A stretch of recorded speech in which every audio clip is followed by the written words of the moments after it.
Vamos lá, meus jovens. Aula 3 sobre ligações químicas.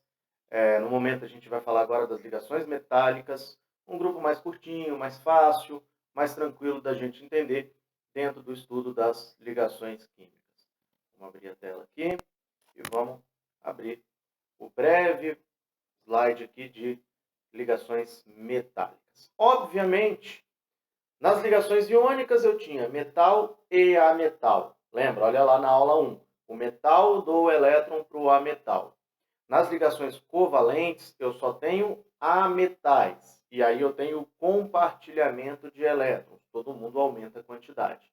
E, obviamente, nas ligações metálicas, eu só posso ter metais. Então, ligação entre metais. Às vezes, o mesmo metal, ou talvez, metais diferentes, onde eles estão formando aí as ligas metálicas. Mas eu só posso ter metais nas ligações metálicas. Então, é o que ocorre, tá? É metal com metal, tá aí, mostrando para vocês. Os metais, eles são importantes, obviamente, no nosso dia a dia, desde o aço, magnésio, cobre, ferro, alumínio, ouro, prata, tudo isso é metal, cada um com a sua importância. E dentro da tecnologia, por exemplo, os metais eles são extremamente utilizados. As ligações metálicas, elas se mostram de uma forma diferente.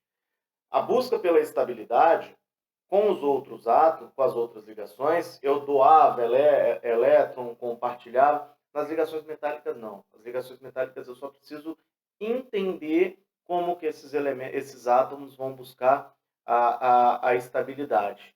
Na verdade, a teoria é chamada teoria de elétrons livres. Os elétrons eles ficam livres ali ao longo daquele metal. Percebam que aqui eu tenho vários núcleos atômicos, olha aqui, vários núcleos atômicos, e nos espaços, nas eletrosferas, eu tenho elétrons circulando livremente.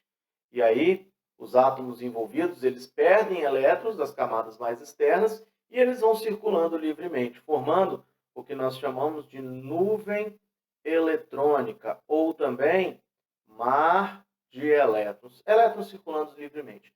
Isso explica, por exemplo, a capacidade que os metais têm em conduzir eletricidade. Eu tenho um elétron circulando livremente ali para com que a eletricidade ela seja conduzida. Isso explica, por exemplo, a ductibilidade, a capacidade que os metais têm em formar fios, né? A maleabilidade, características que são comuns aos metais. As ligas metálicas, o que diferencia é que aqui eu posso ter átomos diferentes, mas a carga de elétrons livres é a mesma, tá? Então, existem alguns exemplos aí interessantes de ligas metálicas. Por exemplo, o latão, que é o cobre e o zinco. O bronze, muita gente acha que o bronze é um átomo, não é, é uma liga metálica. É o cobre com o estanho. O aço, o ferro e carbono. O aço inoxidável, no lugar do carbono a gente insere o cromo.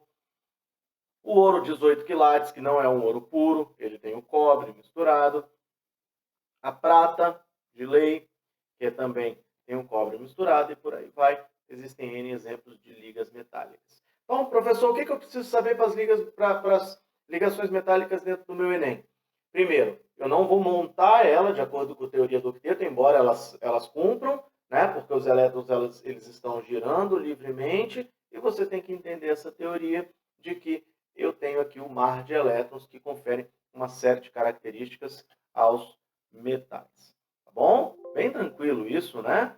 Ligação metálica é fácil, ligação metálica é tranquila. E a gente encerra aqui a nossa aula de ligações químicas. Lembrando que vocês também vão precisar recorrer à aula de eletronegatividade, de polaridade, de geometria molecular, para fazer um grande grupo aí dentro das ligações químicas, principalmente quando a gente fala de ligações covalentes, que é o mais importante entre eles. Valeu, tchau, tchau, até a próxima.